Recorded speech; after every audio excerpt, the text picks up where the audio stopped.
Na no choice po kami, Mr. Chair, sad to say, we disabled po 12 government systems po because No, is it because wala kayong pambayad ng cloud, ng cloud server space? opo, yun po yung reality po, Mr. Chair.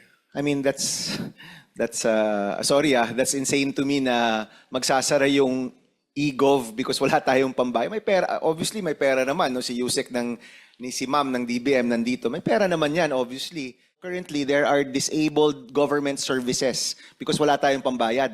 Opo. Yusek Dave, national ID, matagal lahat no pinag-uusapan. In fact, we've had hearings about this in our committee sa Science and Technology. The last time tayo nag-usap, hindi ho ba parang 90% ng Pilipino nasa database na ninyo? Tama ho ba? Was it 90% or anong porsyento ng Pilipino yung nasa database po ninyo? So together with PSA, the database po is together with PSA. So ang trabaho po ni DICT yung automation po ng national ID para ma-simplify yung processes ng mga government agencies. Right now po, 95 million na po yung captured ng PSA. Ang na-generate na po natin po sa digital national ID, we already have 91 million na po. So 91 out of 110, tama ba? Ano yung, sinasama nyo ba yung OFW sa target ninyo na magkaroon ng national ID? Sinasama nyo, di ba? Opo, Mr. Opo. Chair. So that's around 90%. Around 90% sa adult population, Mr. Chair. Okay, hindi ba natin pwedeng mabanggayan dito sa listahang ginagawa ni Secretary Rex para kanina nabanggit yung ghost sabi ni Senator Marcoleta ghost driver, 'di ba? Or hindi naman siguro yan fraud. Baka naman mali-mali yung mga listahan talaga, may mga inaccuracies, no? Hindi ba natin to pwedeng ibangga sa national ID para magkaroon talaga ng totoong may pruweba talaga na totoo yung taong to, may national ID siya, may tulong mula sa gobyerno, malilink up talaga natin yung gusto nating maitulong sa taong bayan. Yusek Dave. Mr. Chair, actually, good news po ito, saka bad news. Kasi po, na-integrate po ng DSWD successfully yung platform. Meron pong binild po ang DICT together with PSA. Ang pangalan niya po ay National ID E-Verify Platform. Ito na po yung ginagamit ngayon ng authentication ng identity ng GCash, ng Maya, ng Shopee, at ibang mga government agencies. Kasama po ang DSWD.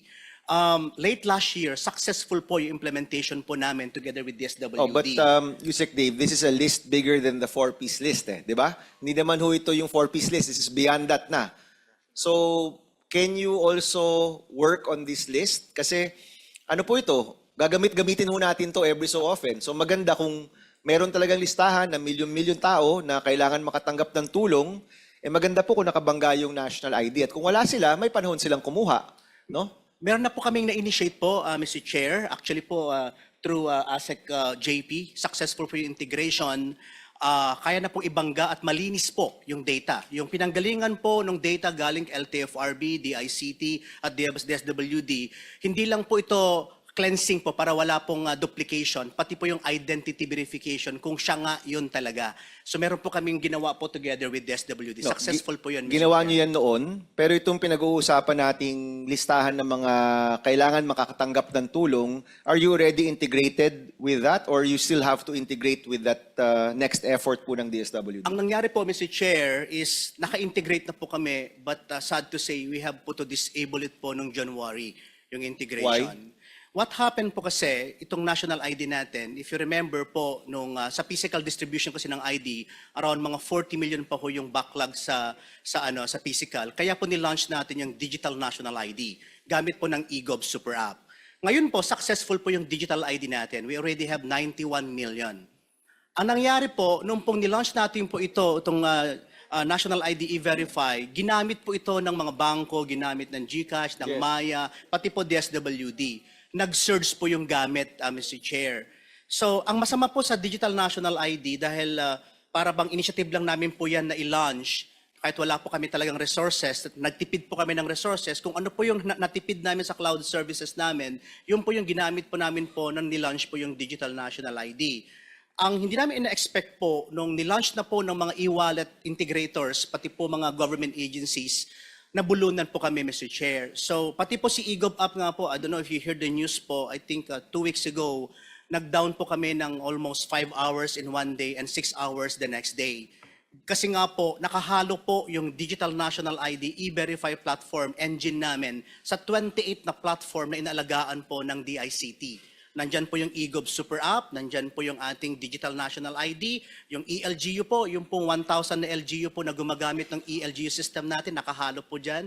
Yung E-Verify po natin, at 28 po, pati yung eGov AI natin, nakahost po yan sa iisang cloud services. So, na no choice po kami, Mr. Chair, sad to say, we disabled po 12 government systems po because... So, is it because wala kayong pambayad ng cloud, ng cloud server space? Opo, yun po yung reality po, Mr. Chair.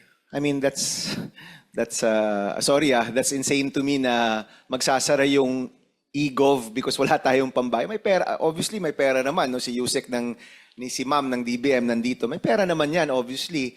Is it a matter of asking for budget within the agency or ano nangyari? Actually, wala pong siguro may kasalanan, Mr. Chair, kasi po 41 million downloads na po si eGov. Hindi namin ina-expect po talaga yung massive adoption. No, but Yusek, di ba meron kayong subscription, di ba? And may tiers yan. So obviously, yung usage masyadong maliit compared to the tier na kung nasaan kayo.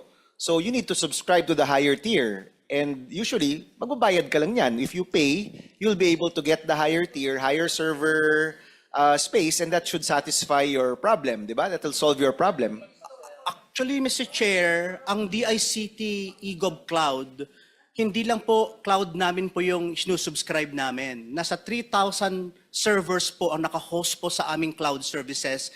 95% of that ay hindi po sa amin. Government agencies po yan po ang, para pong kami po yung nagbabayad ng subscription ng ibang mga government agencies. So ang naging solution po namin, nagkaroon po kami ng meetings din po, Mr. Chair.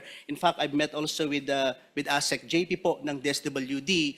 Baka po moving forward, yung pong ginagawang subscription po ng cloud, baka pwede pong ma-decentralize po sa ibang mga agencies. Kasi po talaga pong... No, that's gonna take more time. So, yung solution na yan, that's fine kung gagawin yun eventually, pero hindi pwedeng naka-down.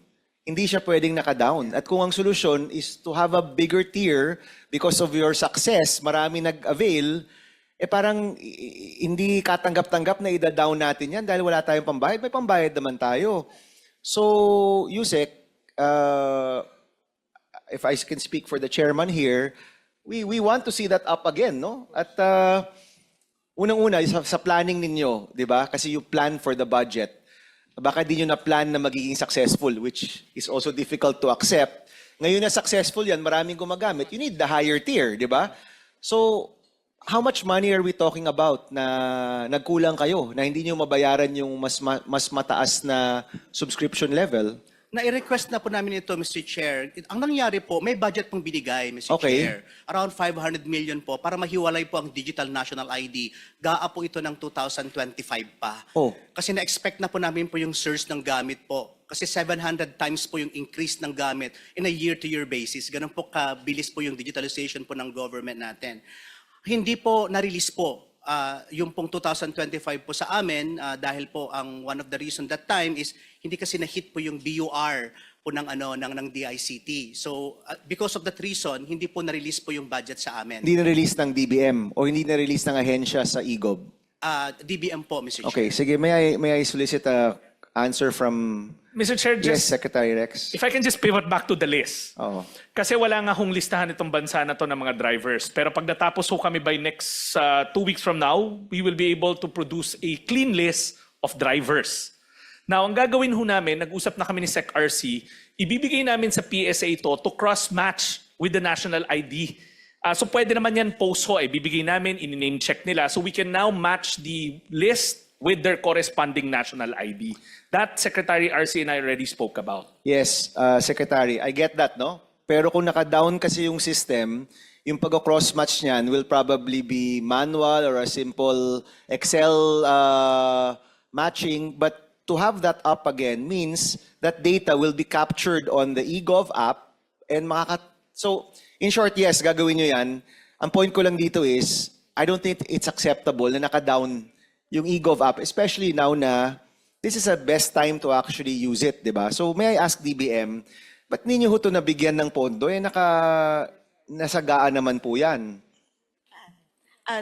Mr. Chair, we're looking at our releases, and as far as the ICT is concerned, 90% of their appropriation has already been released. For 2025? For 2026 as well. So, ang binabanggit ni Yusek Davis 2025. So, I'll just let you talk offline kasi I have one more, out of time na ako, but I have one last few more questions.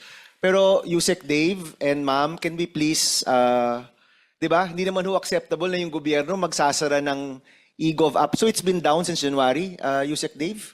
Hindi po. 5 days po ng dalawang consecutive days po na 5 hours and 6 hours na nag-down. So, nagda-down siya pa panaka-naka. Na-switch on po namin po ulit kasi nga po we have to disable po yung ibang government services para lang po Oh, mabuhay po. so in short, we are currently, secretaries here pala. So currently, there are disabled government services because wala tayong pambayad.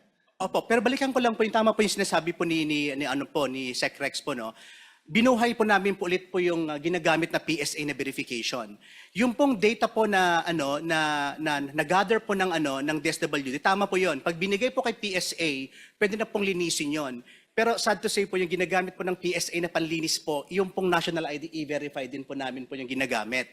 So sinits on lang po namin po for the testing purposes. Pero pag nag-search po ang gamit po ulit, halimbawa Hindi nyo po is kaya. magki-cleanse na po ang data Oo, po ng hindi nyo po, kaya. magda-down po yan agad-agad po ulit. Ito na po yung naging discussions po namin po sa DSWD. Okay, so clearly that's not acceptable. Okay, so sorry, I'm gonna cut kasi I'm run out of time already.